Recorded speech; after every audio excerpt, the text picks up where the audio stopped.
తెలుగు తల్లి ముద్దు బిడ్డలందరికీ కాంగ్రెస్ పార్టీ తరఫున నూతన తెలుగు సంవత్సర శ్రీ క్రోధినామ సంవత్సర ఉగాది శుభాకాంక్షలు తెలియజేస్తున్నాం.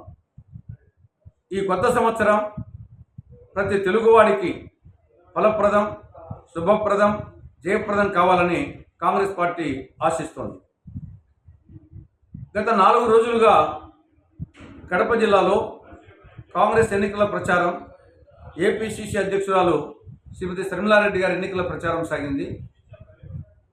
ప్రజల్లో అనూహ్యమైన స్పందన, అపూర్వమైన స్పందన, స్వచ్ఛందమైన స్పందన కనిపిస్తూ ఉంది. ఎక్కడికి పోయినా ప్రజలు బ్రహ్మరథం పడుతున్నారు.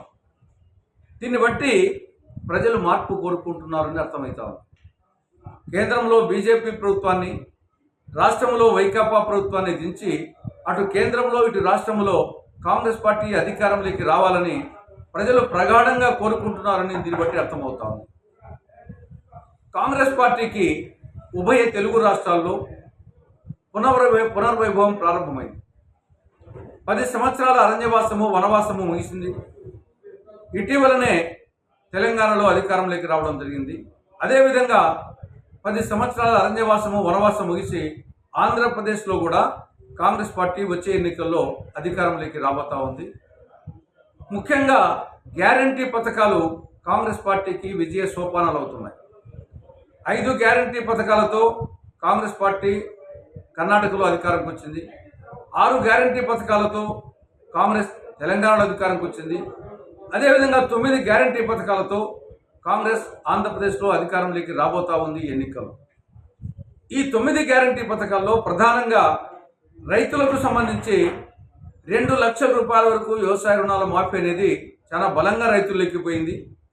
మహిళలకు సంబంధించి మహాలక్ష్మి పథకం చాలా శరవేగంగా మహిళల మస్తిష్కాలకు పోయింది. అంటే మహాలక్ష్మి పథకం కింద కాంగ్రెస్ పార్టీ అధికారంలోకి వస్తే ప్రతి పేద కుటుంబంలో ఒక మహిళకు ప్రతి నెల 8,333 రూపాయలు వేయడం జరుగుతుంది. అంటే సంవత్సరానికి 1,00,000 రూపాయలు, 5 సంవత్సరాలకు 5 లక్షల రూపాయలు. ఇది చాలా ప్రభావం చూపిస్తూ ఉంది. మూడవది, పెన్షన్లకు సంబంధించి వృద్ధులకు, వితంతువులకు నెలకు 4,000 రూపాయలు, వికలాంగులకు నెలకు 6,000 రూపాయలు కాంగ్రెస్ పార్టీ అధికారంలోకి వస్తే పెన్షన్లు ఇస్తుందని చెప్పేసి మేనిఫెస్టోలో ప్రకటించడం జరిగింది. ఈ గ్యారంటీ పథకం వచ్చేసి బాగా ప్రజల్లోకి పోయింది. 4వది, యువతకు సంబంధించి 2,20,000 ప్రభుత్వ ఉద్యోగాలు ఖాళీగా ఉన్నాయి. కాంగ్రెస్ అధికారంలోకి వస్తానే ఈ భర్తీ చేయడం జరుగుతుందని చెప్పేసి ఇది కూడా యువతలు బాగా చొచ్చుకుని పోయింది. ఇంకా జిల్లాలో 3 నియోజకవర్గాల్లో ఇంకా శర్మిలారెడ్డి గారు పర్యటించాల్సిన అవసరం ఉంది. ఇప్పటికి బద్వేలు, కడప, కమలాపురం, మైదుకూరు ఈ 4 నియోజకవర్గాలు అయిపోయినాయి.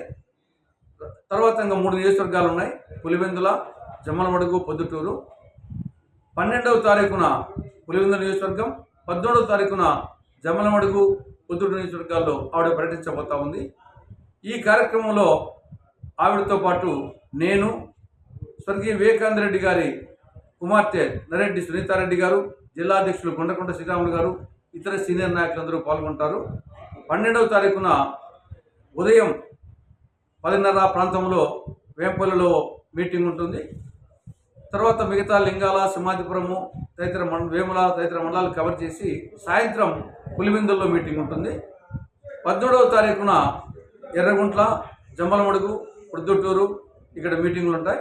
కాబట్టి ఈ యొక్క కాంగ్రెస్ పార్టీ ఈ ఎన్నికల ప్రచార యాత్రను జయప్రదం, ఫలప్రదం, శుభప్రదం చేయాలని కాంగ్రెస్ శ్రేణులకు, జిల్లా ప్రజానికానికి కాంగ్రెస్ పార్టీ విజ్ఞప్తి చేస్తా ఉంది.